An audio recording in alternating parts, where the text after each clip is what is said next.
from the station working for you. This is breaking news from RTV6. With that breaking news, a Southport police officer shot on the city's south side and rushed to Eskenazi Hospital. The officer hit multiple times by gunfire after responding to the report of an accident. We have live team coverage tonight from the hospital and the scene. We start with Mark Mullins anchoring our coverage tonight from Eskenazi Hospital. Erica, a bizarre chain of events led to the hour that we're waiting to hear more about that officer who was involved in the shooting. This all started on the south side of Marion County in a small community called Homecroft. RTV6 cameras were rolling as that officer was brought to the hospital here. You can see video showing the ambulance rushing to the hospital there. And since he's arrived, we've seen countless officers walking in and out of the hospital, showing solidarity with the Southport Police Department. Members of IMPD are here as well, as is the Marion County Sheriff's Department. A lot of moving pieces involving this that started with a crash around 2:45 this afternoon on the south side. Right now, we're waiting for the latest in a news conference scheduled to happen at any moment inside Eskenazi Hospital. Our team coverage continues this evening with RTV6's Paris Lubell, who's digging deeper and sitting in on that news conference, which should be starting. Paris, what are you learning from inside the hospital at this hour? Mark, we just got word a few minutes ago that this will be in about 15 minutes. We should have an update here inside the hospital. But I'll take you through what we know right now. Police say they were called to a report of a car accident right there in 245 in the Homecroft area. Now, when the police arrived on the scene, he was shot multiple times by one of the people inside the car. Now, sources are telling us there were two suspects inside the vehicle, one shooting and shot the officer multiple times. Now, another officer who was also responding fired back and struck that suspect. The other suspect was taken into custody there on the scene. We're working to gather the information right now here at Eskenazi Hospital, where the officer and one of those suspects was taken just a little while ago. We don't have an update yet on that condition, and that is what we're expecting here from the press conference in just a little while. But as Mark said, we've seen a lot of people going in and out of the hospital here. We're going to send it back out to Mark, though, who's outside. A very emotional scene here at Eskenazi Hospital so far, and as we're learning from Paris, that news conference could be starting in about 15 minutes. Now, down at the scene in Homecroft, a very dramatic scene there, including a car that was flipped upside down. Our Matt McClellan has been talking to witnesses in the area, and Matt, some people liking it to a scene from a video game. Yeah, that is how dramatic it looks, Mark. We are now into the third hour of this investigation, and not much has changed here at the scene. 5 blocks of Madison Avenue remain closed and will be closed for some time. At the center of this investigation, this overturned car flipped onto its roof. You'll see that open door toward the rear. That is where someone inside the car was able to get out and tried to run. We're told the car was moving quickly down Madison Avenue, flipping the curb here in front of this house with at least 2 people inside. Neighbors reporting passengers getting out of the car, then running to knock on doors and trying to get inside houses. When police responded, I'm told the driver was still hanging upside down inside the car when he began firing at an officer. You'll hear that from an eyewitness in just a moment. But we're also told from other eyewitnesses on the scene, 20 shots, at least 20 shots fired. One woman tells us she got down on the floor covering her young children. From what we've heard so far, it was a high-speed chase. The 2 gentlemen were in the car. A fireman and a nurse lived there. They went to help, and when they went to respond, the police officer walked up to the car, and while the guy was still hanging upside down in his seatbelt, he started shooting at the officer. Just reported recovering, being treated right now at Eskenazi Health. We have seen neighbors on scene asking police who this officer is and what his condition is. Questions we also have. These folks worry that this is the officer that patrols their neighborhood, someone they've come to know very well, hoping that he's okay. We are expecting to have an update on that officer's condition within the hour. Reporting on the south side, Matthew McClellan, RTV6. Matthew, very bizarre to hear that someone was hanging upside down when those shots were fired. As you mentioned, many unanswered questions. We're waiting to learn the identity of the officer, how he's doing tonight, and more about the others that were in the car at the time of the shooting. Of course, we're hoping to get those questions answered in that news conference, which is scheduled to happen minutes from now. We will bring that to you live as we get it here. For now, reporting live at Eskenazi Hospital, Mark Mullins, RTV6. Erica, I'll send it back to you. All right, we'll check back with you soon. Thank you, Mark. And we have more breaking and sad news news impacting the local law enforcement community.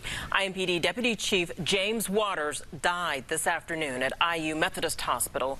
Deputy Chief Waters was critically injured Sunday afternoon in a crash on I-70 in Hendricks County at State Road 267. He was off duty at the time and had slowed for debris in the road when he was rear-ended by a semi. Deputy Chief Waters served the city and IMPD for nearly 30 years, first as a civilian employee and then as a sworn officer. He served in a variety of roles during his career, most recently as Deputy Chief of Investigations. He comes from a law enforcement family with 2 brothers and his father on the force.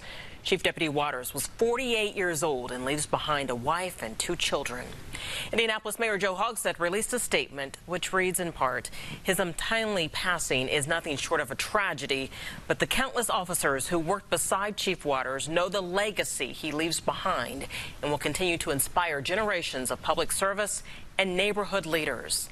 Late this afternoon, officers escorted the body of Deputy Chief Waters from Methodist Hospital to the Marion County Coroner's Office. When we get details about the funeral for Chief Waters, we will share them with you. It's a Storm Team 6 alert day. We are keeping an eye on the radar tonight for the possibility of storms and heavy rain. Let's get right to Chief Meteorologist Kevin Gregory.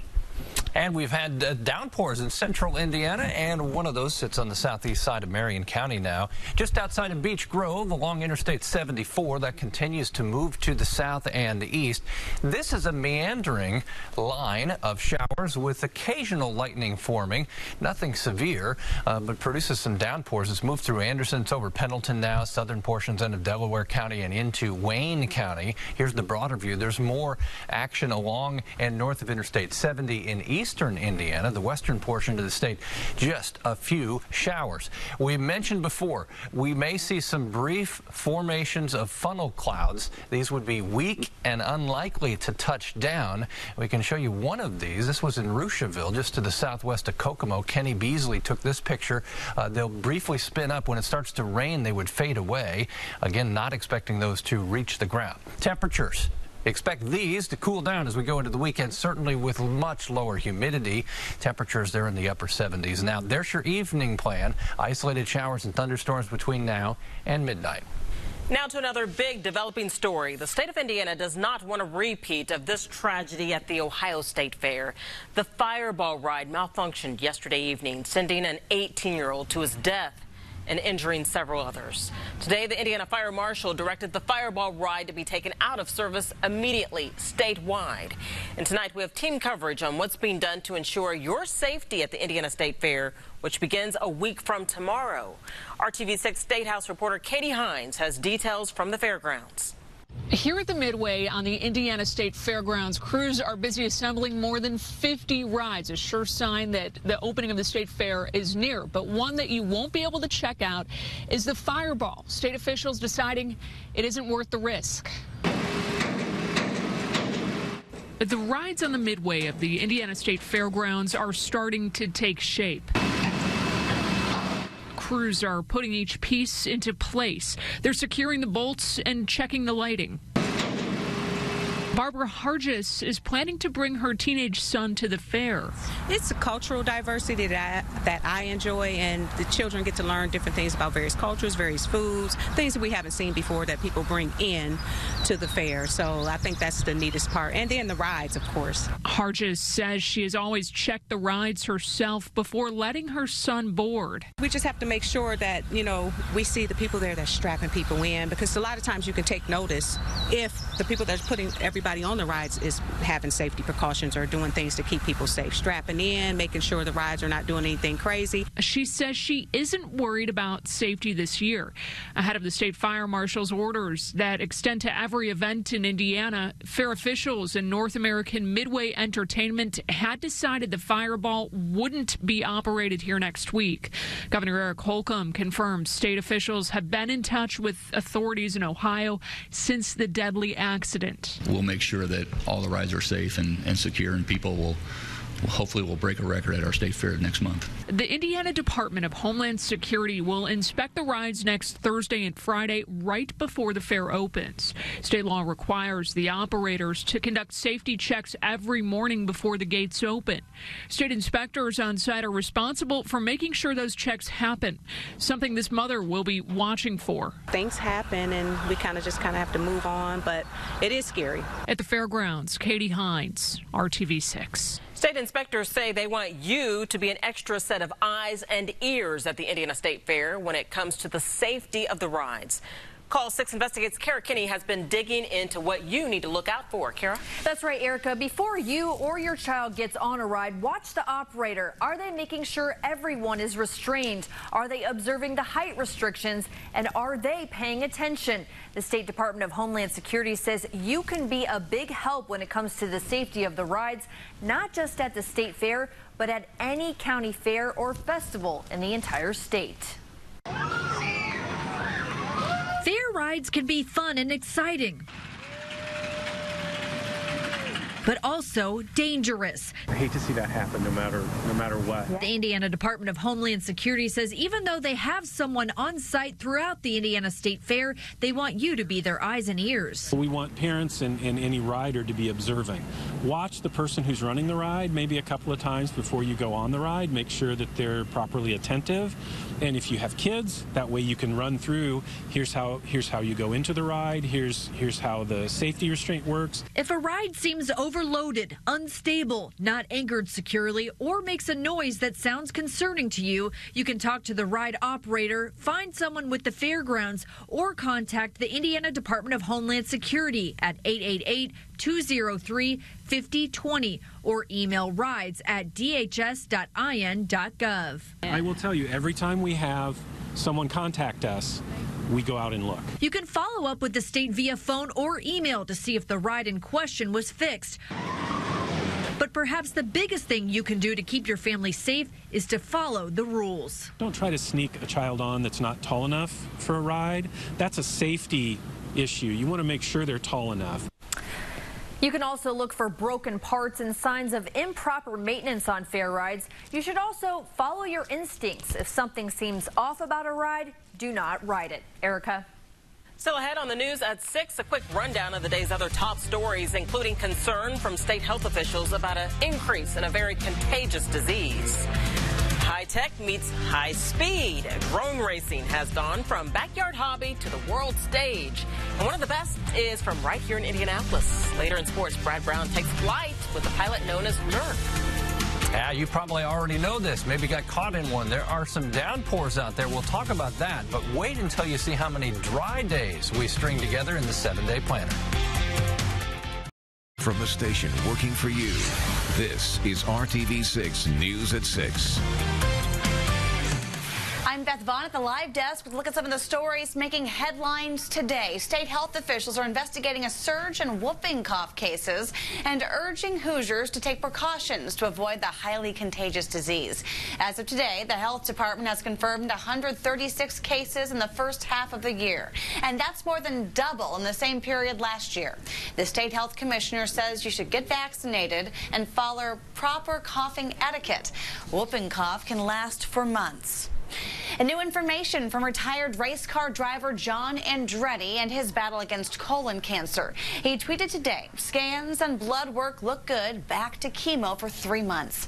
John has endured chemo and 2 surgeries since he was diagnosed earlier this year. He's urging everyone 50 years old and older to get their colonoscopy. Good news for anyone planning their next big destination getaway. Today, Southwest Airlines announced they'll offer nonstop service from Indy to Cancun. It's the first nonstop international flight Southwest has offered out of Indianapolis. Tickets are on sale now for flights taking off in spring of next year. Those are the headlines from the live desk. I'm Beth Vaughn. We've had some showers, isolated thunderstorms, and even some funnel clouds reported. There were several in Illinois. We've had a couple in Indiana. Not expecting these to touch down. They are weak circulations. This would briefly appear and then fade away many times just before the rain starts. That Kenny Beasley photo up in Howard County.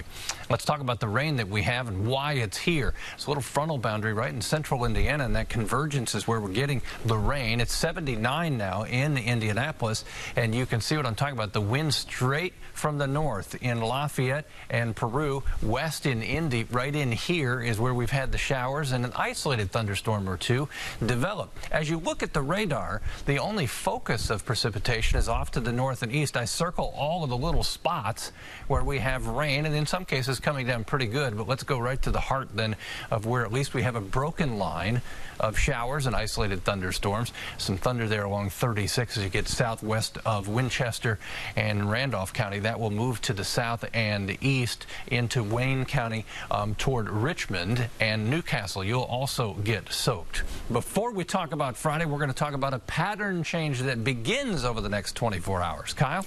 And Kevin, I think we're all looking forward to a chance of drying out here. Now in Indianapolis so far this month, we've picked up over 6 inches of rain, and that puts us over 2 inches above average for the month. So some dry time is necessary and on the way as our winds are going to start to turn out of a more northerly direction here. That's all as high pressure is going to be building in, and that means dry weather. It means less humid weather and also some more pleasant temperatures that we're going to enjoy, and that includes the weekend for us here. 79 degrees on Saturday, right around 80, and sunshine. So a chance to get out and enjoy this weekend, Kevin. We're not going to have to worry about taking along the umbrella for a change. That will be nice. We just have to be patient. Maybe a shower or two in the morning tomorrow, especially southern half of the state.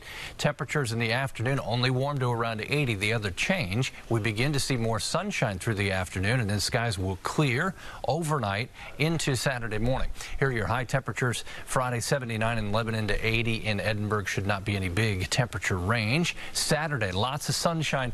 Really comfortable in the morning, upper 50s. That's the way we'll start. Noontime temperature at 71, upper 70s for the afternoon high on the Saturday, and that's true for all of central Indiana.